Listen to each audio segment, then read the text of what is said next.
Amy Walker from the CEO Spot here, and today we are talking about setting goals as a couple, how to get on the same page with regards to what you want in business and in life. So if you want more synergy with your spouse, then this is the video for you.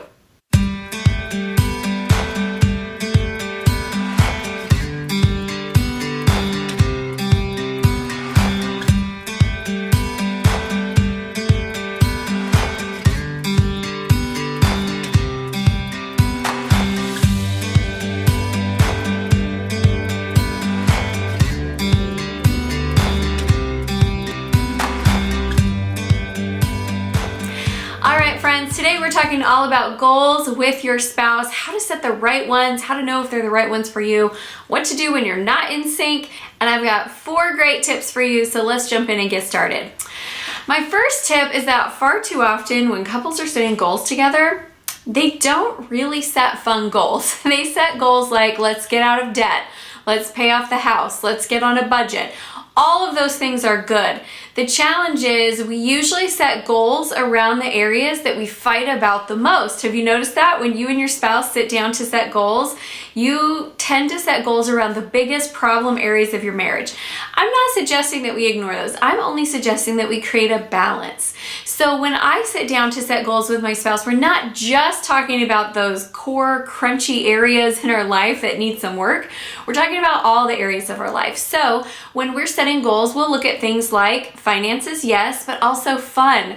What goals do we have to have more fun together as a couple? We'll look at things like spirituality, health and wellness. We'll look at travel goals. We'll look at goals for parenting and goals with our children so that it doesn't become a negative.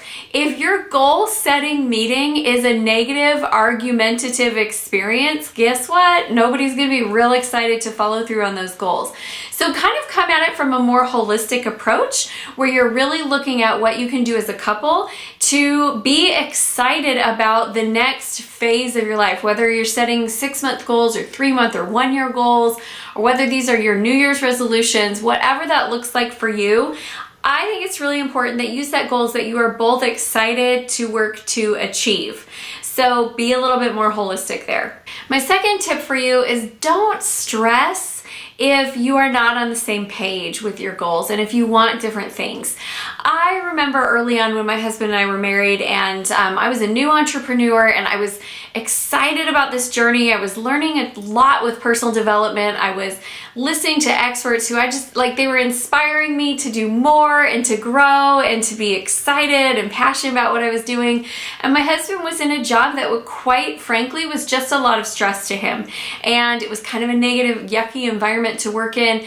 And so a lot of his goals revolved around just keeping everybody happy and not rocking the boat too much and trying to do his best in his role. And so here I was with this, we're gonna change the world and our lives are gonna be amazing. And he's like, I'm trying to make it through the week. My goal is Friday. Can I get to Friday, please?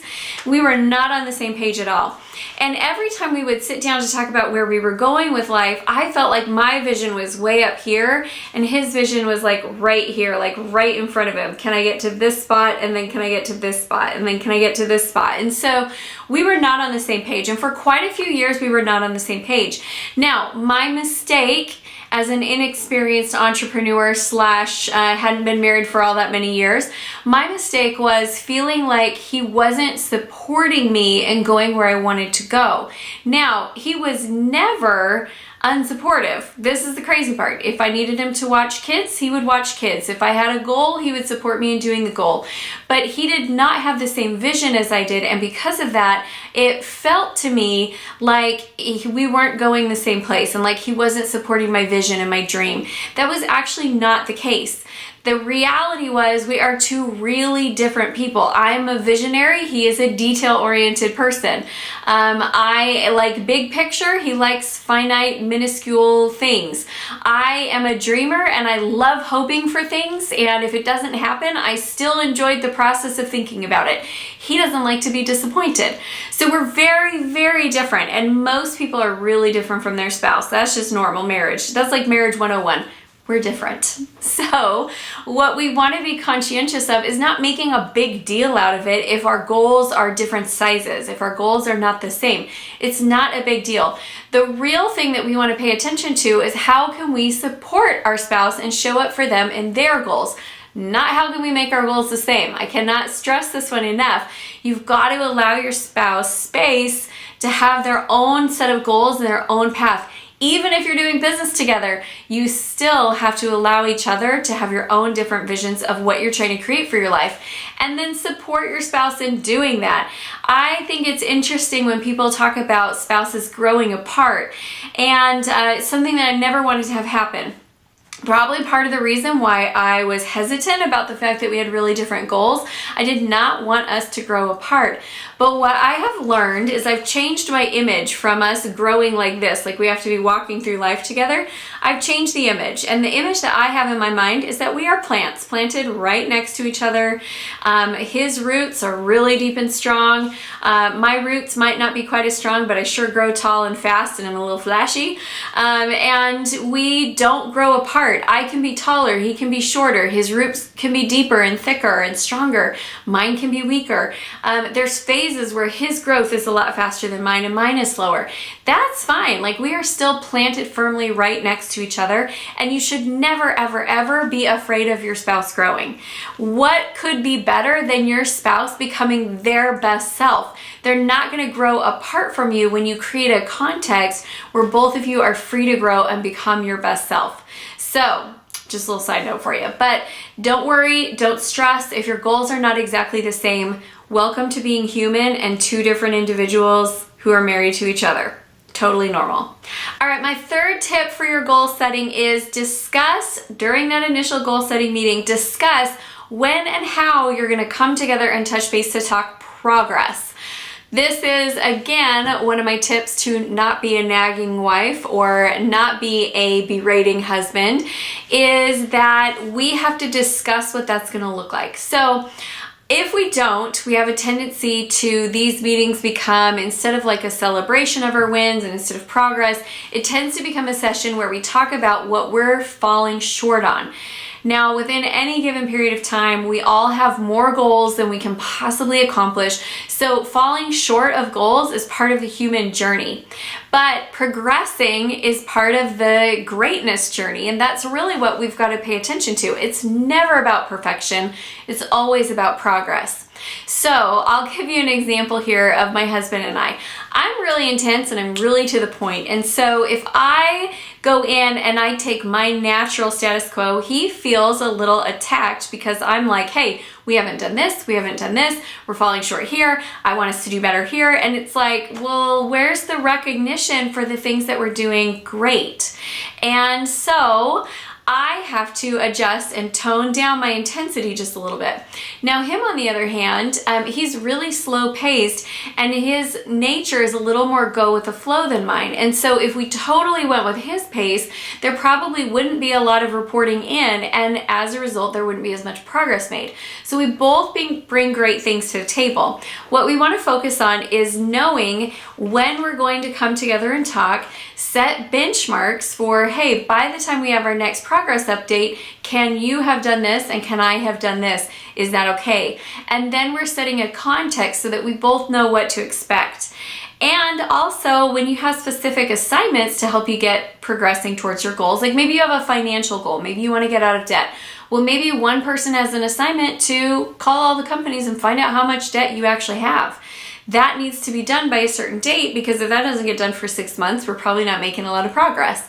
Maybe the other person has an assignment to go through your monthly statements and cancel all your subscriptions. Let me just tell you, you can spend a lot on subscriptions that you don't even remember you signed up for. So maybe that person has that assignment. So give assignments, set meetings of when you're going to come together and give progress updates, but make it a positive. Create a context, even a flow for that conversation where you do celebrate the wins and you do express gratitude to each other and you do talk about the big picture of where you're going. And then You talk about the areas that need improvement. It's going to create a much more positive context so that you'll stick with it. Because here's what I will tell you.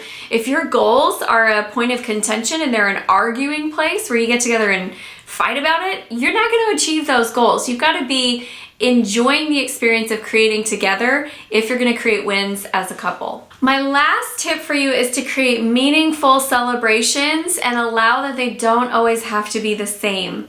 So I love working for something that I want, not necessarily working for something that I need. My husband loves working for the things that we need, but you know, he's simpler in terms of his wants than I am. So for example, I could set a goal, like we're gonna do $500,000 in sales so that I can decorate the house. Whereas he would set a goal saying, we're gonna do $500,000 in sales so that we can pay off the car. I am not excited to work towards paying off the car, and he is not excited to work towards decorating the house. So what we wanna do is come up with meaningful celebrations that honor both of our desires. Maybe it's coming up with a third option. We're gonna do $500,000 in sales and we're gonna go on a trip together. Or maybe it is a combination. We're gonna do $500,000 in sales and you're gonna get this much money to use towards whatever you want, and I'm gonna get this much money to use towards whatever I want. And that's where it comes into a balance there and a compromise. So it is important to have meaningful celebrations. I think we're good at celebrating with our team members, and we're good at creating that context of results and rewards inside of the business and the employee setting, but we're not necessarily as good at it personally. A lot of times this entrepreneur crowd, I get us, we're always like, okay, next. We did that, cool. Next, what are we working on next? Where are we going next? And we don't really stop to celebrate our wins. I'm guilty of this, guilty. My husband will like cause me to pause sometimes because I'll just finish a great win and then I'll be like super intense about what comes next. He's like, wait a minute, hold up. I haven't even seen you pause to celebrate that you just did something really great. So let's pause. What do you want to do to celebrate? And it's a really good reminder to me that he needs that and I need that pause to just say, hey, we just did something really great, whether it's individually or together, but we just did something really great. Let's recognize it. Let's do something to honor that, to celebrate that. I think having couple goals and having individual goals is critical if you really want to build an amazing life. If you don't want to just settle for status quo, but you want to create awesome things together, it's critical that you have those goals set. But I want you to create a positive experience for that. So I hope these are some helpful tips for you. Again, number one, set balanced goals so you're not only working on the problems in your life, but also just some fun, forward-moving things. Number two, don't stress if you're not totally on the same page. You're different human beings. Third, we're going to come up with a plan for how and when we're going to check in and discuss and make sure we're making progress. And number four, find really meaningful ways to celebrate. All right, I want to hear your comments. Leave a message and tell me, what are you working on as a couple? What are some challenges that you've had? Maybe some tips that you have for how to set goals as a couple. So make sure that you like this video, leave us a comment, subscribe to the channel, and if you haven't done it yet, join our private Facebook community, the CEO Spot, for more conversation with other entrepreneurs and sharing ideas and creating a network for you to be able to be more successful in your entrepreneurship journey. That was a mouthful. All right, like, subscribe, comment, join the group. Pretty easy. Thanks, you guys. Hope you have a great day.